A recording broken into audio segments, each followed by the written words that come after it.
Chaque guerre a ses batailles. Celles glorieuses, que la nation aime célébrer, et les autres, que l'on préfère oublier. La bataille racontée dans ce film est de celle que l'on voudrait effacer. Une tragédie française, couverte par le secret défense. Elle s'est déroulée le 18 août 2008, dans une vallée, quelque part en Afghanistan. Elle a pris le nom de l'embuscade d'Ouzbine.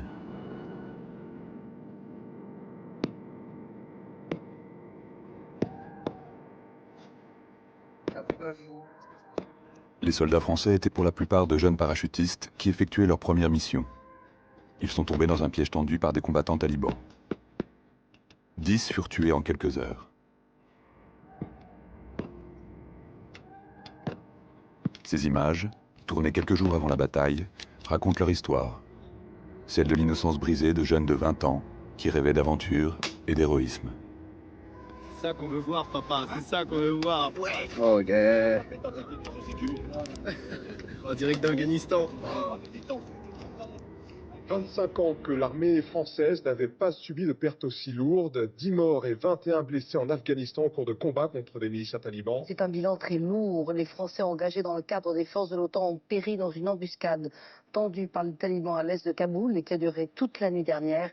Ces militaires français participent à la force d'assistance internationale. Ils ont été la cible d'une attaque des talibans.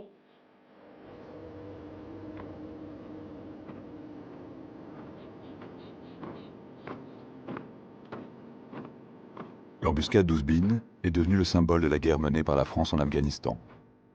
12 années d'un conflit lointain, meurtrier et incompris, sans vainqueur ni vaincu. Adjudant Sébastien Devez, sergent Damien Buil, sergent Nicolas Grégoire, sergent Rodolphe Penon, caporal Mélan Baouma, caporal Kevin Chassin, caporal Damien Gaillet, caporal Julien Lepin, caporal Anthony Rivière, caporal Alexis Stahani. J'ai voulu que vos noms soient prononcés dans cette cour, où tant de noms prestigieux furent prononcés avant le vôtre.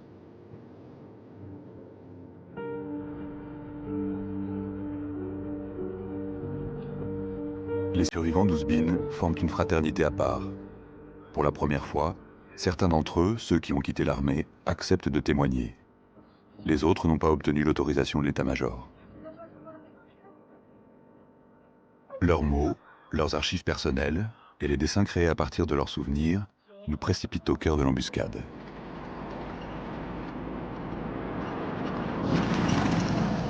Jamais j'aurais cru me retrouver dans une journée comme le 18 août, le jour où je me suis engagé, ça c'est sûr.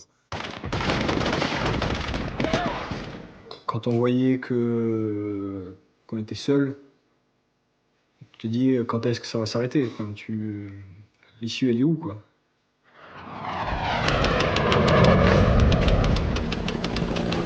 C'est ma vraie première expérience du feu. La première et la dernière.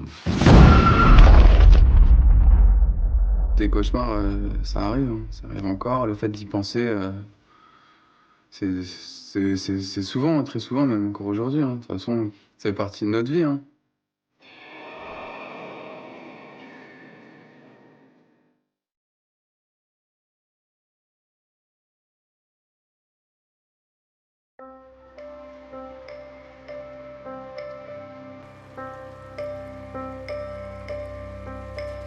La plupart des soldats tués et blessés à Ouzbine appartenaient au 8e régiment parachutiste d'infanterie de marine, un régiment d'élite.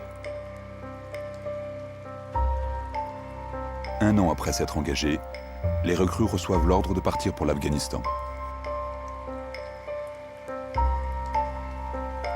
Ils intègrent leur nouvelle famille, la section de combat Carmin II, emmenée par l'adjudant Gaëtan Évrard. Pour eux, il est plus qu'un chef, presque un deuxième père. Oui, c'était une section de jeunes parachutistes. Oui, elle était bien formée.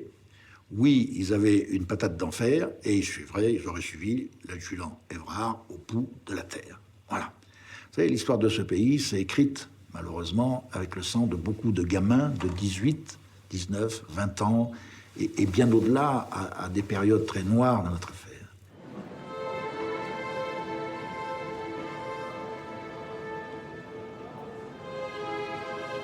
Il y en a certains qui aimaient pas trop, je me souviens aussi, bon, ils avaient peur, ce qui est normal aussi, ce qui est compréhensible, quoi. Eux, ils voyaient plus le côté que c'était quand même assez dangereux. Et puis d'autres, comme moi, je pense, avaient l'envie d'y aller, quoi. De connaître au moins ça, quoi. Le soldat peut avoir peur, mais il le garde pour soi, quoi.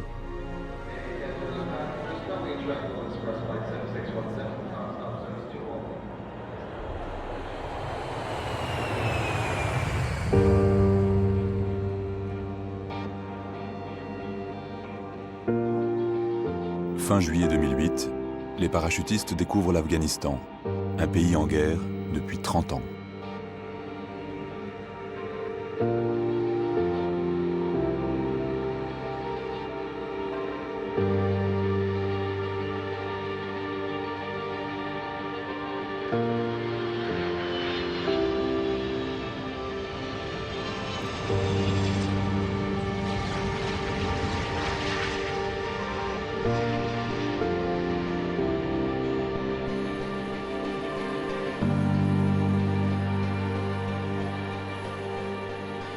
Quand on arrive vraiment sur le tarmac de Kaboul, déjà rien que par la chaleur, on voit qu'on est dans un autre pays, même par rapport à tout ce qui est extérieur. Et on voit qu'on est dans un pays en guerre, quand tout est sécurisé, on prend déjà avec nos armes, rien que le ton des chefs, ça change. Voilà, on est dedans, on est arrivé, on est en plein dedans et voilà, ça a bien changé.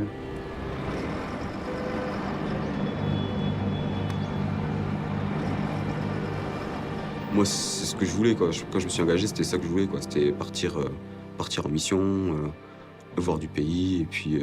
Et puis l'Afghanistan, quand ça s'est présenté, c'était en plus avoir du contact. On se sent très fort, on se sent invincible, on est prêt, il y a une cohésion. Ouais, voilà, on va jouer dans la cour des grands, là. Et puis bon, je sais pas si c'est la bonne manière de le dire, mais on va faire un peu comme dans les films. Un peu comme dans les films, sauf que ça se passe pas du tout comme dans les films, quoi. Le côté choquant, dont moi je me souviendrai en tout cas toujours, c'était de rentrer dans War House et de voir tous les drapeaux en berne, notamment le drapeau français. Quand on a vu le drapeau à mi-mât, on s'est dit voilà, il y a des morts, quoi.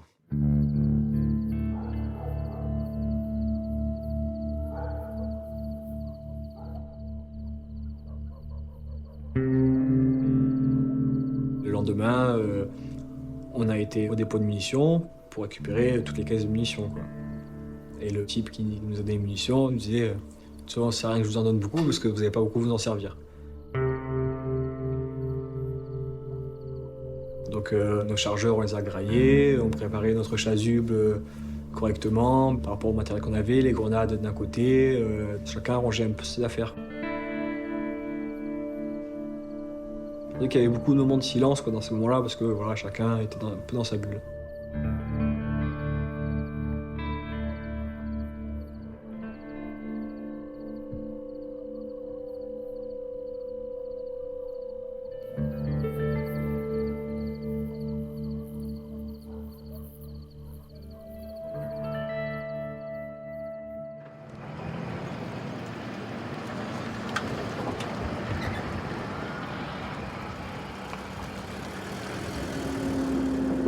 L'été 2008 marque un tournant.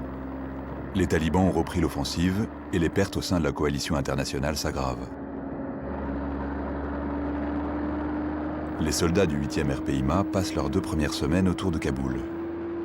Ils circulent en VAB, en véhicule blindé, et filment leur première patrouille.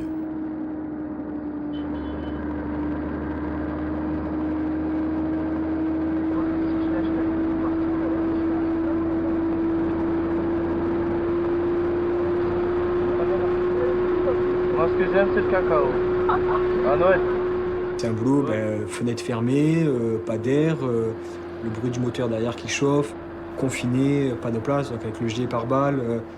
Moi j'avais mes bouteilles là, mon flingue ici, tous mes chargeurs là, le casque, j'étais comme ça, j'étais très très mal, quoi. Voilà mon pote, Noël.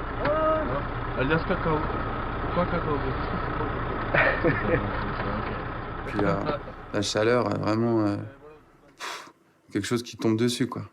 C'est étouffant un petit peu.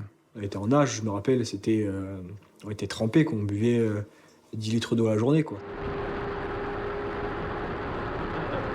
Ok, ça défouraille. Ça fout plein de taches de sang même.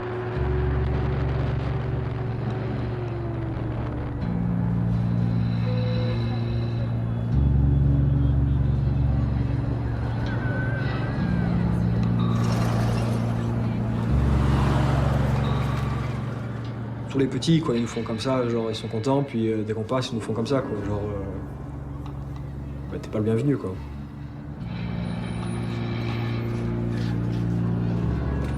Ah, ça fait bizarre au début, hein. Petit, il a 6 ans, il te dit ça, bon, tu sais que c'est pas lui qui va te faire du mal, mais tu te dis putain, lui il me fait ça à 6 ans, qu'est-ce qu'il me veut, quoi. On était sur nos gardes tout le temps, quoi. Et il fallait l'être. Parfois, le paysan de la journée peut être le taliban de la nuit. Tout le problème est là, c'est qu'on ne peut pas le reconnaître, justement. Ils sont déjà, la plupart du temps, tous habillés de la même manière. Ils ont tous leur djellaba, leur pakol, leur barbe, l'habit traditionnel afghan. Donc c'est impossible de faire la différence entre un villageois et un taliban. Impossible. Grégory, Jean-Christophe, Mayeul, Julien et leurs camarades sont ensuite envoyés à la base avancée de Tora, située à 60 km de Kaboul.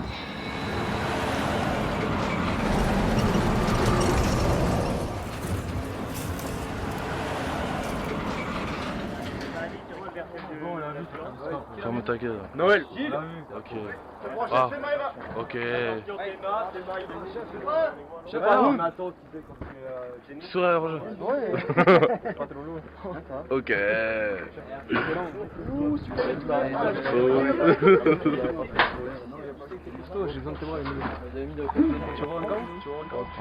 On est vraiment dans le désert avec que des montagnes. Y a rien. On se dit comment on va faire pour tenir ici 4 mois, quoi. Bienvenue dans le KC20 d'une partie du groupe 23. Comme vous pouvez le voir, il y a énormément de place. Nous, quand on est arrivé, c'était un camp très petit, quoi. Les chambres, c'était des chambres de 6, donc il a fallu s'adapter, découper des bouts de grillage pour faire des porte-manteaux, des petites armoires. Donc on était très serré, donc il fallait être organisé, très organisé, quoi. Et voici, voici mon lit. Toutes les photos que vous nous avez envoyées. Petite étagère fabriquée sur le tas. On fait ce qu'on peut avec ce qu'on a. Hein. Les moyens du bord. En l'occurrence, pas grand chose à manger pour les nanas. Oh là là. Voilà. Allez, bisous, check à tous. C'était pour toi, public.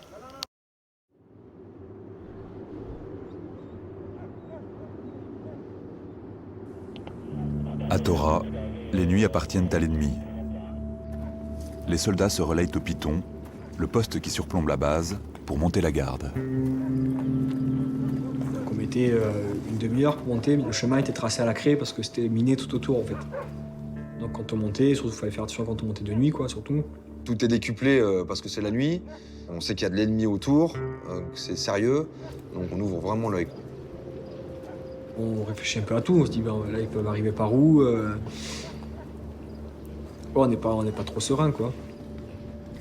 Mais on pouvait ouvrir le feu si besoin était, sans forcément attendre l'autorisation de la haute hiérarchie.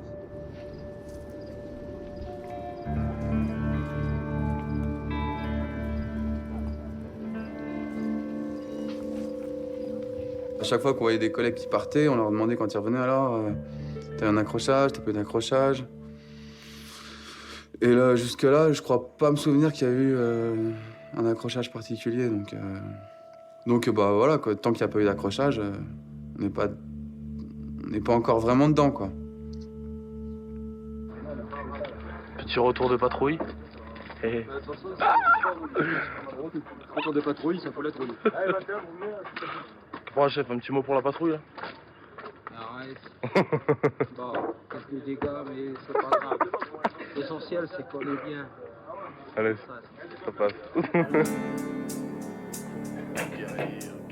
Quelques jours plus tard, les parachutistes se voient confier une première mission à risque. Patrouiller dans la vallée d'Ouzbine, connue pour être le point de passage des talibans, infiltrés depuis le Pakistan voisin.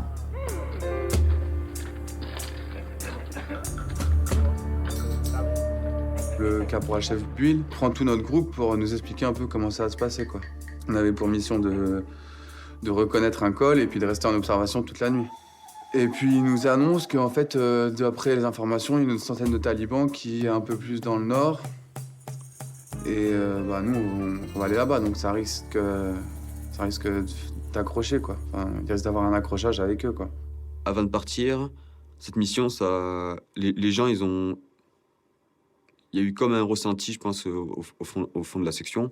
Tout le monde s'est dit, cette mission, elle a quelque chose de particulier. Donc je pense qu'il y a beaucoup de monde qui ont appelé leur famille ou leurs copines, pour leur dire pour leur parler, tout simplement.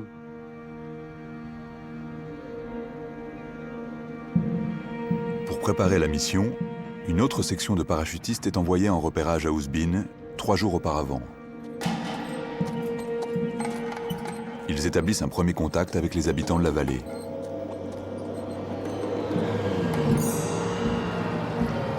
La première personne qui est venue à notre rencontre, c'était un Afghan qui parlait couramment l'anglais, qui se disait de la police, mais qui est habillé en civil, et qui était sans arrêt avec son téléphone portable pendant la première prise de contact avec mon chef de section et moi-même.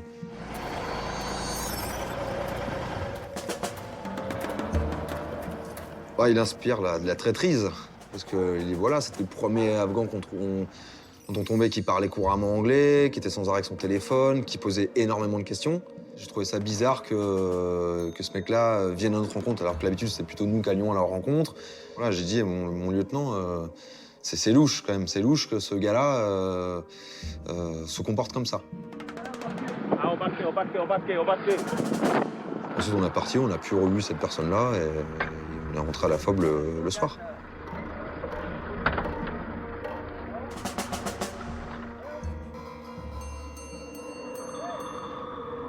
Cette première mission en zone taliban doit durer 48 heures. Comme avant chaque départ, la section vérifie son matériel. Eh, faut que ça bosse là. Hein? Donc là, nous préparons les VAP pour partir en patrouille. Voilà comment un Tahitien travaille. Ça se passe bien? Ça va, il est bien préparé là? Ouais. Bas les couilles. Voilà le groupe 21. Le caporal. Allez, demain. Ça va, ça va. Et voilà Richie, le consanguin. Donc le caporal chef Buil. Voilà. Voilà, Pampan. Alias Brahim Assoul. Alias Nino. Sergent. Tahani. Caporal chef. Grégoire, mon chef d'équipe. Voilà. On commence à se préparer, on devait partir assez tôt. On partait avec des troupes de l'ANA, c'est l'armée nationale afghane. On partait aussi avec les régiments du Marche du Tchad, RMT, et aussi avec des Américains. Bon, nous, on était prêts, je crois, il devait être 5h, 6h, je sais plus exactement. On était prêts, on attend, quoi. On attend parce qu'il y a des gens qui sont en retard. Là, on commence à ressentir un petit peu que ouais, ça va être chaud et qu'on va devoir être sur nos gardes et faire attention aux uns et aux autres et surtout faire attention à la population extérieure et à l'environnement.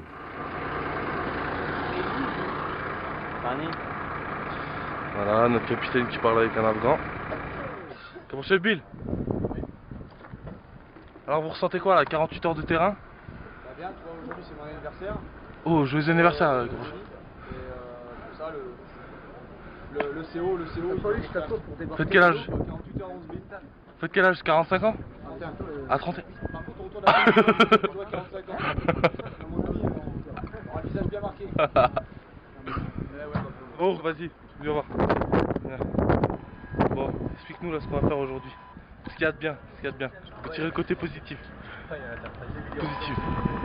Non, mais en français. Regardez, pour la petite blague, depuis que nous avons dit à l'interprète où nous allions, il n'arrête pas de téléphoner. Non. À mon avis, on est plutôt dans la merde. Sachant qu'en plus, on lui a dit qu'il y avait les Américains, il a l'air d'autant plus content. Ouh. Génial. Et là, bon, on le prend au sérieux, enfin plus ou moins, enfin parce que bon, c'est vrai qu'il disait beaucoup de conneries, mais là, c'est vrai qu'il était sérieux et puis voilà, enfin, interprète, bon, il était pas, ça se voyait qu'il était pas serein, quoi. Donc, il posait beaucoup de questions, le temps de la mission, où on allait, qui y avait avec nous, tout ça, quoi. Un petit mot pour ta femme. Vu que tu vas mourir aujourd'hui. Je vais mourir de... Mais je m'occuperai d'elle, t'inquiète. Lettre du fond.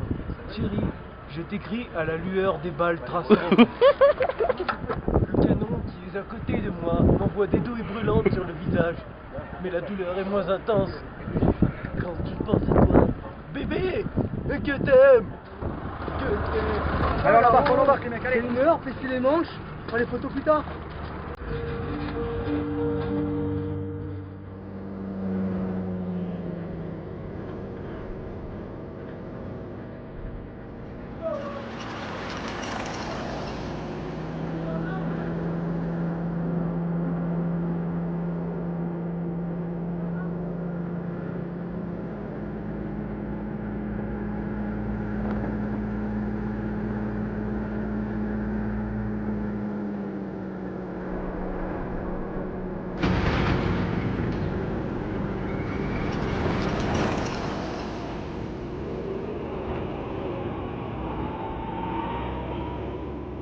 Je pense que sur les coups de 1 heure, on était en bas au village de Sperkondal. Parce qu'en fait, nous, avec les VAB, on ne pouvait plus avoir accès dans le village. Et le col ne pouvait que y aller à pied. Donc la patrouille est descendue. Et nous, les VAB, on s'est mis en position en appui 360 degrés, quoi, chacun un angle de tir.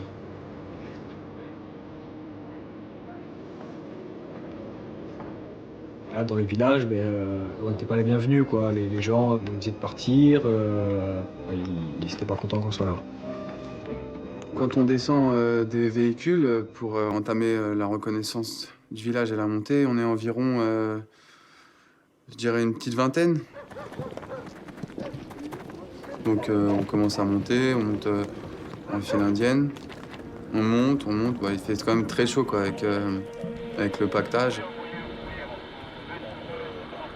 Dans ma cabine, j'ai la radio à 1 mètre de moi, donc j'entends tout ce qui se dit, quoi. Donc le chef de groupe demande si en bas les VAB nous appuient bien, donc voilà, on répond oui, enfin, tout se passe bien. Voilà, on est en mesure de vous appuyer, on voit pas de mouvement, s'il est là, quoi. Donc on est en train de monter, et à un moment il y a Noël qui a un coup de chaleur, en fait, comme on dit, il fait caisse, quoi. Avec la température, plus le pactage, il a un coup de fatigue, un coup de chaleur, et donc voilà, on est obligé de s'arrêter. Il y a le caporal chef qui me demande à moi de rester avec eux. Donc on reste un petit groupe de 4, et les autres continuent leur ascension, quoi. À ce moment-là, en fait, il y a le caporal chef Pénon qui réhydrate Noël pour qu'il se sente mieux, mais on reste un petit peu pour que, voilà, pour le temps qu'il reprenne ses esprits, qu'il reprenne ses forces.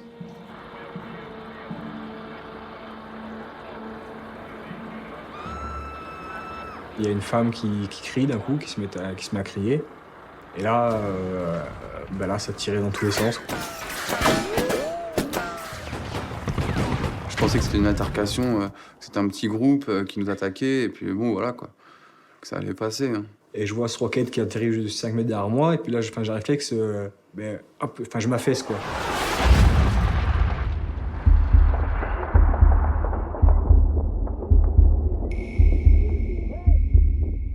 Je rentre et là je fais ouf. En 2 secondes je me pose 3000 questions, mais ok, qu'est-ce qu'on m'a appris, qu'est-ce que je dois faire, mes chargeurs sont là, j'ai mes babs, tout va bien, quoi, enfin mes bouchons anti-bruit, bon, c'est bon. L'embuscade a été préparée pour qu'il n'y ait aucun survivant côté français. Les talibans 5 fois plus nombreux tiennent les crêtes.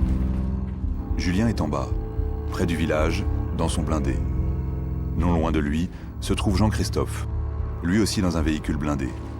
Plus haut dans la montée, exposé aux tirs des insurgés, Grégory avec son groupe de 4 soldats. Enfin, Mayol, qui appartient à une section de renfort, est toujours à la base de Tora.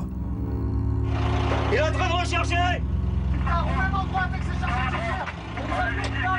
Exactement par la position ennemie! L'adjudant, il dit aux radios, on est pris en contact sur la ligne de crête, il y en a de partout, il faut arroser la ligne de crête. Donc là, toutes les doucettes arrosent la ligne de crête. Ouais. Ok, canon rechargé!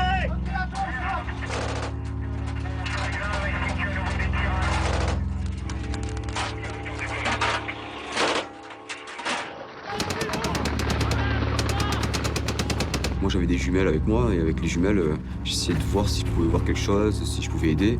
Mais en fait au final ils étaient tellement bien préparés qu'ils avaient construit des genres de caches et juste de quoi mettre leur arme et regarder vite fait quoi.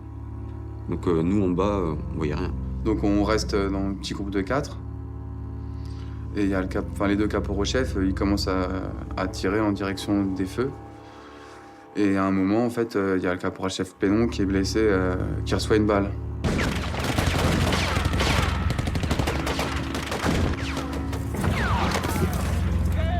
Et notre caporal-chef, il demande à moi et à Noël d'aller le chercher. Donc déjà, ça commence un peu à être les premières appréhensions. On le prend comme on peut pas le prendre par la jambe, mais on le dégage assez vite. Mais lui, il a quand même mal, quoi, parce que sa jambe doit frotter sur le sol. Et donc on le prend, on le tire, mais c'est assez dur. Hein. Enfin, c'est pas aussi facile qu'on peut le prétendre, quoi. Donc on le met à couvert sur l'arbre, on lui fait une piqûre de morphine, et puis on lui donne les nôtres aussi, quoi. Il peut plus marcher, mais il est encore capable de raisonner et de se piquer lui-même, quoi. Et puis après, il y a mon caporal-chef, il me dit ouais, Martin, va chercher l'arme là-bas, quoi. Ah, c'est pas facile, quoi.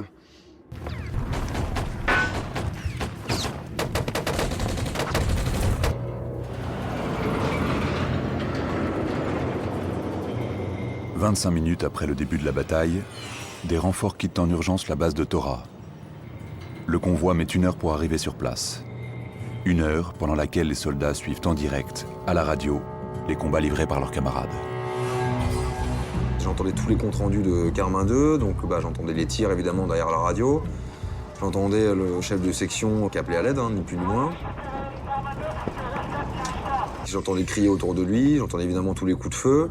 Lui qui disait que toute sa section était éparpillée, qu'il fallait vite qu'on arrive parce qu'ici, ils étaient en train de se faire dessouder.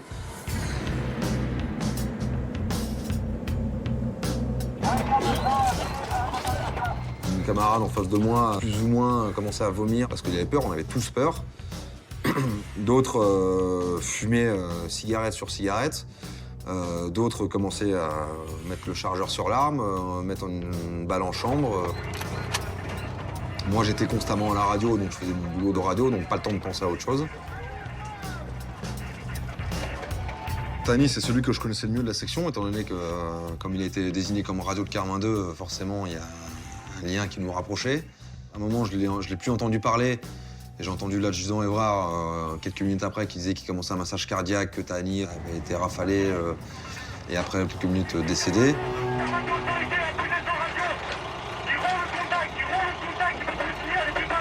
Ça m'a fait vraiment un choc, le fait de ne plus entendre sa voix, de ne plus pouvoir lui parler, de me dire que je ne le reverrai plus, je le reverrai plus demain.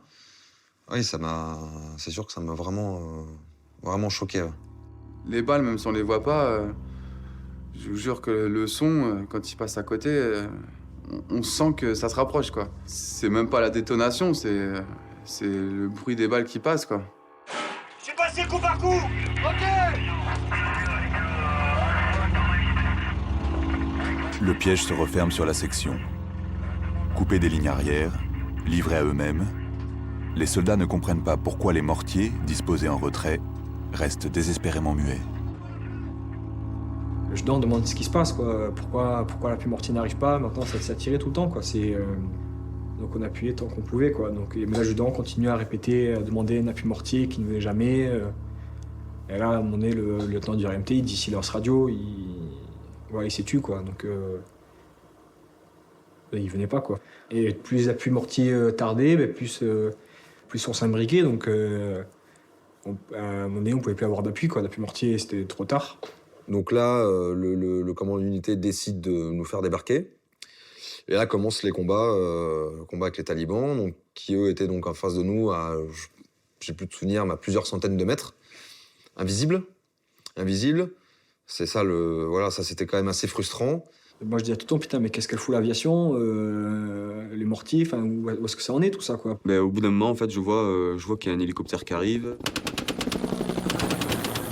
Je vois qu'il a envie de tirer, mais le combat est tellement rapproché que l'hélicoptère, en fait, il vient et il repart. Ce métier, il est fait d'intelligence, un peu rationnel, et puis à un moment, il reste l'instinct. On y va, on n'y va pas. On prend la piste de gauche plutôt que la piste de droite. Voilà, on décolle pas. On se pose à 1 kilomètre ou on se pose dessus. Voilà, donc ça, il y a une grosse part d'intuition. Une grosse part d'intuition, et c'est une des difficultés qui peut être biaisée par le fait, justement, d'aller au secours de l'autre et de reprendre, en fait, des risques encore plus fous. Toute la question, c'est comment arriver à sortir de cet encerclement progressif qui risque de nous amener à une hécatombe absolue, c'est-à-dire la totalité du détachement tué par les talibans.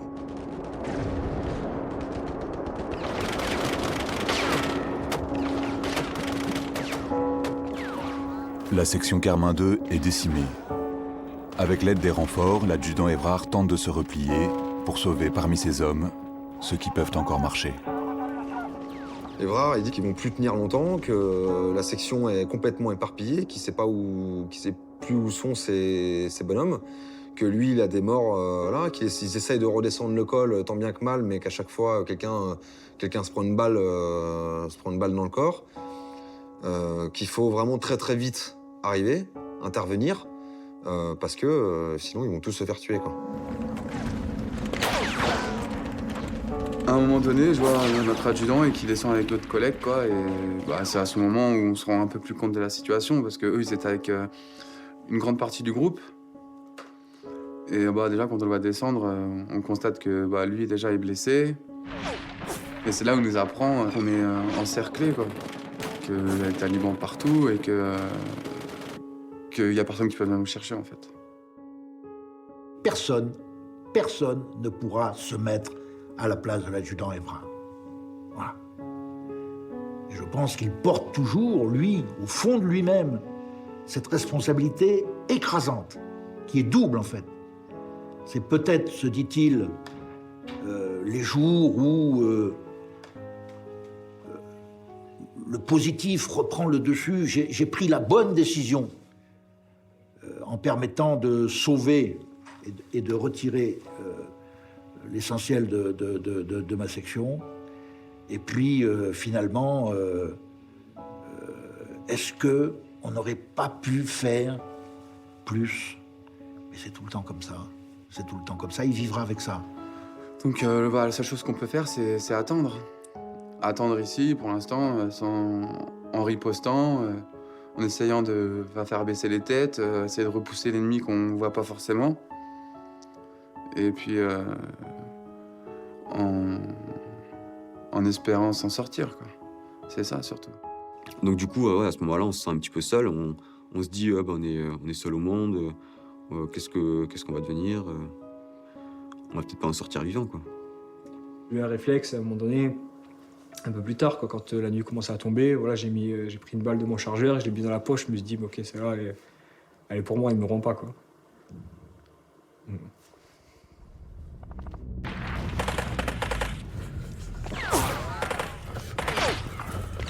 J'ai vu un de mes camarades au loin qui était vraiment tétanisé, qui avait, je crois, bien posé son casque, qui avait peur, qui pouvait plus tirer, qui avait, il me semble, bien posé son arme, caché contre le rocher, qui pouvait plus rien faire. Mais quand on a vu le A-10 arriver, le A-10 c'est un peu notre sauveur, quoi. C'est un avion américain, mais c'est énorme, quoi. Ça fait un bruit monstre et puis ça découpe une montagne en deux, quoi.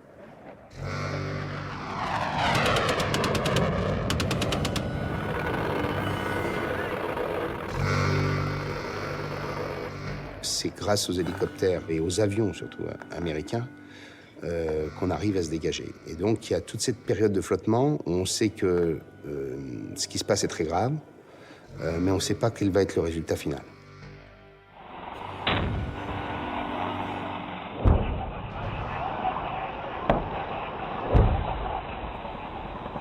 Les bombardements aériens et l'intervention des mortiers en fin d'après-midi changent le cours de la bataille. L'adjudant Évrard et son groupe de survivants essayent de redescendre au village. Julien et Jean-Christophe, restés en bas dans leur blindé, décident d'aller à leur rencontre. Les blessés, il faut les évacuer, quoi. Et avec tonton, on s'est regardé, on s'est dit, putain, mais nous, on peut pas rester là, quoi. C'est mort, on va pas rester là, attendre que ça se passe, quoi. Donc on a dit avec tonton, écoute, on va rentrer dans le village, quoi. Donc là, on rentre dans le village et on n'a pas pu, en fait. Parce que ça tirait partout, on pouvait pas... On se faisait tirer dessus, j'avais les pneus crevés, j'avais mes vitres, elles étaient toutes crimées de balles. On pouvait pas avancer, quoi.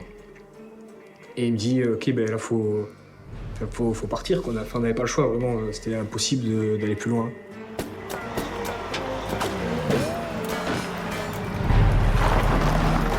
Au recul, il y avait un trou derrière moi fossé, quoi.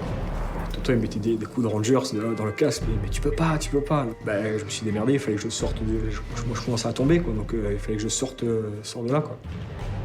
Et là, je fais peut-être 50 mètres, et là, je reçois un roquette.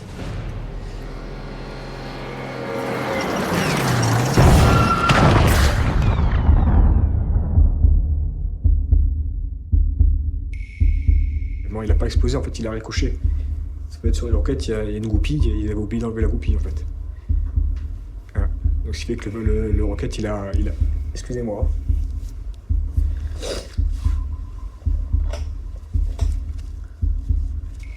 Non, ça va aller, c'est bon. Et c'est bon. Et donc le roquette ricoche sur le véhicule, quoi, en fait. Donc en fait, il tape le véhicule. Bon, ça fait quand même un effet de souffle à l'intérieur, quoi. Et l'air était tout coincé à l'intérieur, il fallait que ça sorte, quoi. Donc étant donné que c'était les trappes fermées, tout ça, donc moi j'étais on appelle ça blasté. C'est une hémorragie interne, en fait. C'est une surpression d'air, et donc moi j'étais plus tout lucide, mon VAB n'avançait plus. J'étais KO complet, quoi. J'étais sourd, je n'avais plus rien. Et là, tonton, il me dit, bah allez, faut qu'on évacue le VAB, quoi. Faut pas faire autrement. Et là, j'ai le souvenir que, il y a une balle qui arrive juste en face de moi, quoi.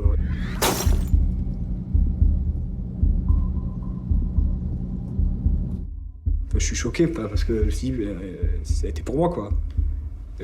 J'ai le réflexe de toucher la vitre, voire, j'étais perdu, quoi. Je me suis dit, putain, mais elle arrive là, quoi, là-bas, à ça de moi, mais il y avait la vitre, quoi, blindée. Et tonton, il me tire par pied, allez, faut partir. On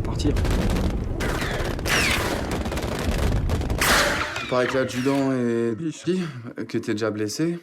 Et puis là, on commence à essayer de rejoindre les VAB, quoi. Enfin, le VAB qui était resté, parce que les autres, ils étaient partis un peu plus loin. À un moment donné, on reçoit l'ordre de partir, mais moi, avec mon pilote, en fait, on entend qu'il y a des camarades qui vont bientôt descendre. Donc, on décide de garder la position, et puisqu'on se dit, on peut pas les laisser comme ça, on peut pas les laisser tomber, quoi. Pendant qu'il y en a deux qui tirent pour faire baisser les têtes, il y en a deux qui avancent. Et ils se cachent, après ils tirent, nous on avance. Et en fait, pendant ce temps-là, je sais pas pourquoi on n'a pas été blessés, mais en fait, les balles, c'était hallucinant, quoi. Quand on courait, il y a des balles partout. Je sais pas grâce à quoi on n'a pas été touché, mais bon. Par contre, il y a l'interprète, lui, qui a été tué pendant cette période. Quand je les vois arriver, je les vois, ils sont blessés, ils ont l'air fatigués. Je vois qu'ils ont vécu l'enfer là-haut, quoi. Moi, avec mon pilote, on prend la route, on fait peut-être un quart d'heure de route. On nous tire dessus, on voit les... J'entends des impacts de balles sur le VAB, c'était dur. Et en arrivant sur la zone d'extraction, les blessés sont sortis, j'ai crié qu'il y avait des blessés, mais on réalise pas trop tout ce qui nous arrive.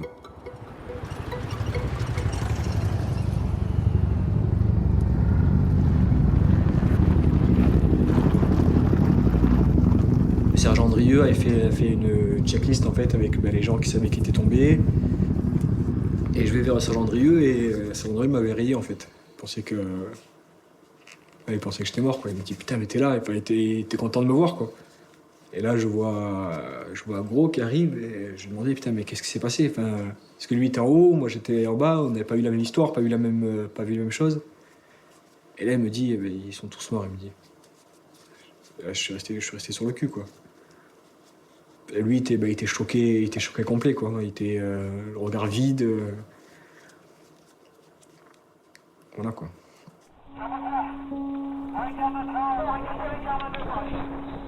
À la nuit tombée, le bilan de l'embuscade n'est pas encore connu.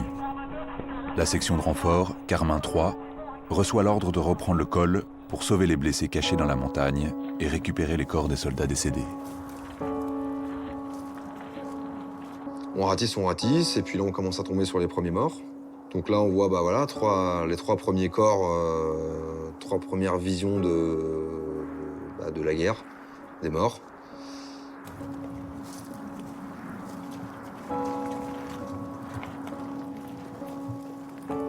Surtout moi la vision de Tani m'a fait un choc, parce que c'était un des ceux que je connaissais le plus de Carmin 2. Donc voilà, et en plus ayant suivi un peu ces combats l'après-midi, le voir là maintenant face à moi, 3 cm de moi, couché au sol, la bouche ouverte, les mains crispées et dépouillé de tout son matériel, bon, c'était vraiment dur. Avec du recul, on se dit que à leur place, on aurait fait pareil. Se battre en tongue, premier soldat que tu tues, tu récupères son matériel sur lui. On aurait fait la même chose. Mais c'est vrai que sur le coup, c'est marquant, c'est impressionnant. Il y a de la rage, il y a l'esprit de vengeance, il y a tout un tas de choses. Voilà, on est un peu perdu, quoi. Et donc là, on est évacué sur le camp Werraus, donc à l'hôpital, quoi. Moi, j'étais totalement perdu, quoi. J'étais totalement sonné. J'entendais rien, on parlait, je voyais qu'une bouche qui bougeait, quoi.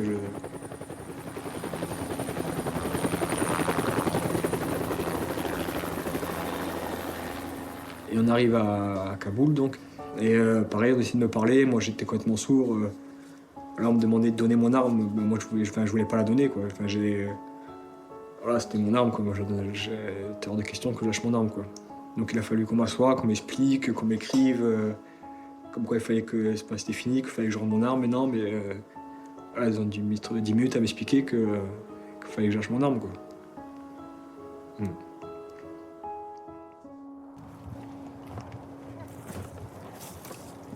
À un moment, je me poste, je vois à 50 mètres devant moi des silhouettes sur la piste. Il s'avérait que c'était des gens des amis. Et en fait, ils étaient autour du corps de Damien Buil. J'avais discuté le matin même avec lui, au moment du petit déjeuner, avant qu'on parte en patrouille. Il venait d'avoir sa femme au téléphone qui lui annonçait que ça allait être un garçon ou une fille. Et qu'il était super content. Alors j'ai félicité, on a discuté 2 minutes.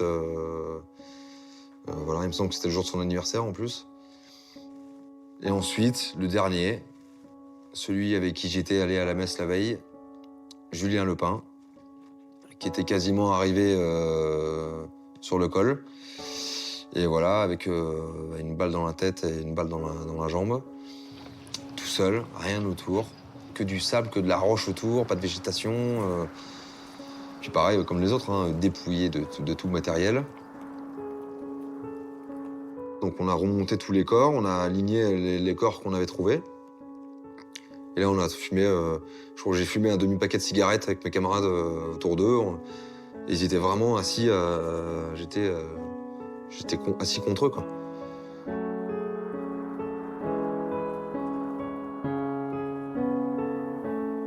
Au bout d'un moment, moi, j'ai commencé à avoir des nausées, donc je suis parti vomir un peu sur le côté, là, à côté de lui. Puis certains d'entre nous, voilà, ont un peu craqué, dont voilà, il y a aussi des officiers qui sont mis un petit peu en retrait, voilà, qui avaient les larmes aux yeux, comme beaucoup dans cette équipe qui était là sur le col ce matin-là, quoi.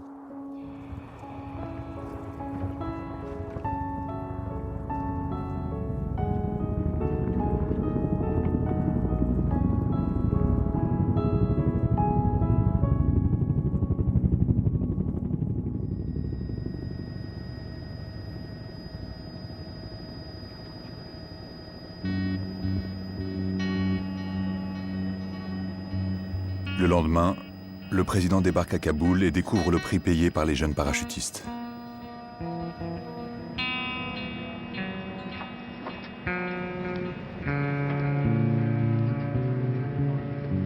10 tués et 21 blessés, tous la même journée. Il faut remonter à la guerre d'Algérie pour trouver la trace de pareilles pertes humaines au combat. »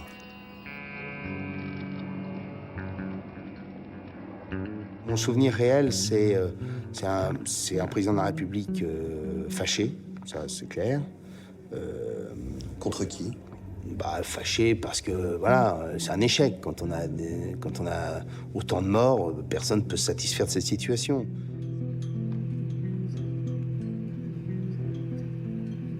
Face parfois au silence ou aux approximations, on avait un chef de l'État qui dans la nature de son caractère, était plutôt à dire il va falloir que vous me donniez des comptes précis sur comment tout ça s'est passé.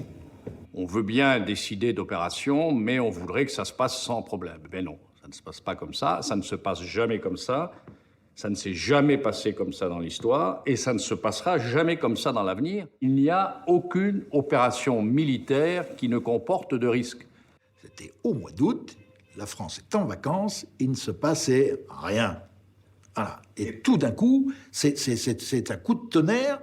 Les Français découvrent qu'ils font la guerre à l'autre bout de la planète, quoi.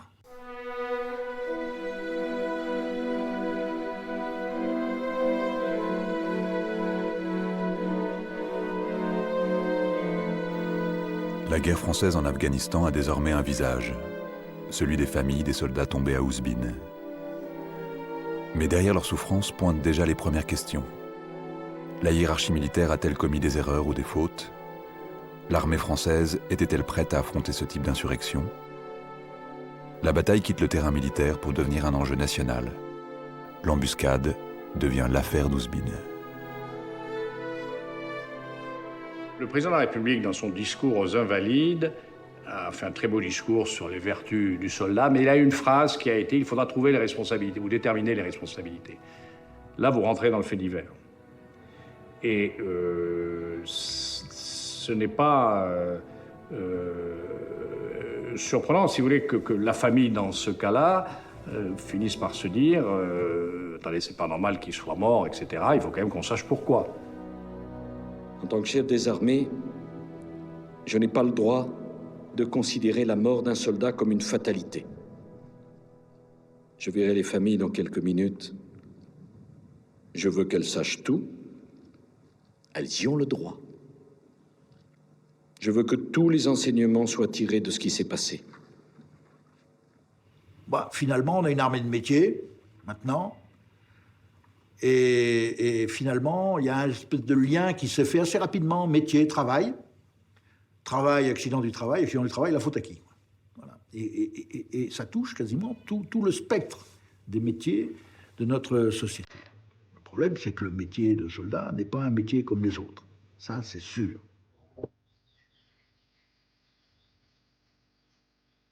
Chantal et Jean-François sont les parents de Damien Buil, l'un des soldats morts dans la vallée d'Ouzbine, le jour de son anniversaire. Avec 6 autres familles, ils ont décidé d'attaquer en justice les officiers supérieurs pour non-assistance à personne en danger. Ils les accusent d'avoir mal préparé la mission et d'avoir envoyé des soldats mal équipés en première ligne. Avec Ouzbine, pour la première fois, l'armée française se retrouve sur le banc des accusés. Et c'est la justice civile qui est saisie de l'enquête. Perdre son fils aujourd'hui au combat, dans un conflit dans le monde, Je veux dire, ça paraît complètement désuet, complètement... Avec les moyens qu'on a, avec tous les moyens qu'on a, un combat, c'est-à-dire du corps à corps, comme il y a 50 ans, moi, personnellement, je pensais que c'était terminé, que ça n'existait plus. S'il était tombé, parce qu'il avait mis le pied sur un IED, ou dans son VAP, si un IED avait... Eh bien, bon, ben voilà, on aurait dit c'est le destin, c'est comme ça. Vous me direz, là, c'est le destin aussi. Mais il a été un peu forcé quand même, le destin. Il a été forcé. C'est ça, et c'est pour ça que nous, avec mon épouse et puis les autres membres de famille, on a cette hargne-là. On a ça parce qu'on aurait dit, ça n'aurait jamais dû arriver. Jamais, jamais, jamais. Donc à la suite de ça, eh ben on a les familles, enfin sur les 10, il y en a 7 qui ont voulu porter plainte, pas contre l'armée, surtout pas contre l'armée. C'était la famille de nos enfants, la deuxième famille. C'était leur deuxième famille, c'est ce qu'ils nous disaient. Mais contre ces gens qui ont organisé cette mission, on estime qu'il y a eu faute grave, manquement, et que ces gens-là doivent être punis par le fait qu'ils n'aient pris même pas un maximum de sécurité, sûrement pas, un minimum de sécurité. Le problème, il est plus ancien que ça. Le problème, il est plus ancien que ça. C'est que ce pays, notre bon, beau et vieux pays, a été profondément marqué par les grandes hécatombes du siècle dernier. La Première Guerre mondiale, la Deuxième Guerre mondiale, les guerres coloniales, etc. La guerre d'Algérie. Et puis, finalement, il y a une espèce d'aversion claire, définitive, pour la guerre et les pertes humaines. Ouzbine, c'est pour moi le moment où je découvre qu'on est dans une société qui n'a plus de résilience, c'est-à-dire plus de capacité à supporter les coups. On est dans des sociétés modernes qui tentent d'effacer la mort en permanence. Et moi, ce qui m'a beaucoup frappé, c'est les mauvais débats, comme s'il fallait trouver forcément des responsables, comme si forcément il y avait des gens à mettre en accusation. Alors on a perdu, alors, je sais pas combien, 88 morts au moment où je parle de soldats en Afghanistan. On en a, dans ce décompte macabre, on en a perdu beaucoup moins que d'autres pays. 12 ans d'Afghanistan, c'est 22 minutes de la guerre de 14. C'est ça, la réalité des chiffres. Je mesure tout ce qu'il y a derrière, comme douleur pour les familles, pour l'avoir partagée et la partager encore. Je vois tout ça, mais à un moment, si vous voulez, la nation, elle, doit se dire jusqu'où suis-je prête à accepter le risque pour défendre mes intérêts essentiels. C'est ça, la vraie question.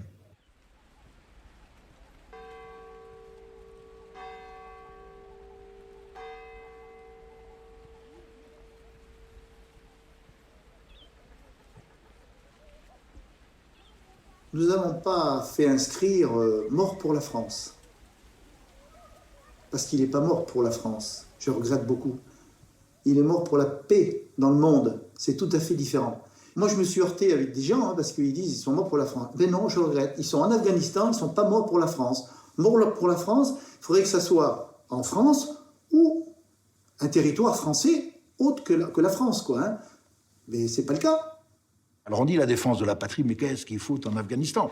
Mais je crois qu'il va falloir que tout le monde comprenne, un jour ou l'autre, que la sécurité des Français, ce n'est plus le précaré de Vauban. Ce n'est même plus l'Europe élargie à 27. Non. Aujourd'hui, la sécurité des Français, elle s'entend au plan planétaire. Avec du recul aujourd'hui, le fait que l'armée française évacue l'Afghanistan, qu'on tourne la page de l'Afghanistan, tu te dis quoi, hein? Tout ça pour ça. On serait pas venu, ça aurait été pareil, quoi.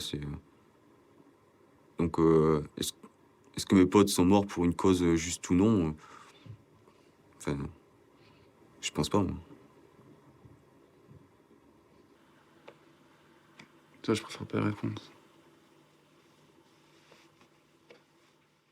Pour moi, ils sont pas morts pour rien. Je sais que c'est la vie de beaucoup d'autres. Je sais que c'est très dur pour les familles. Je sais qu'on pourra jamais se mettre à leur place, c'est sûr. Mais voilà, je me dis qu'ils sont engagés, ils sont battus pour la France et ils sont morts au champ d'honneur comme nos grands-parents sont morts en Algérie, en Indochine, pendant la Deuxième Guerre mondiale. C'est le même principe.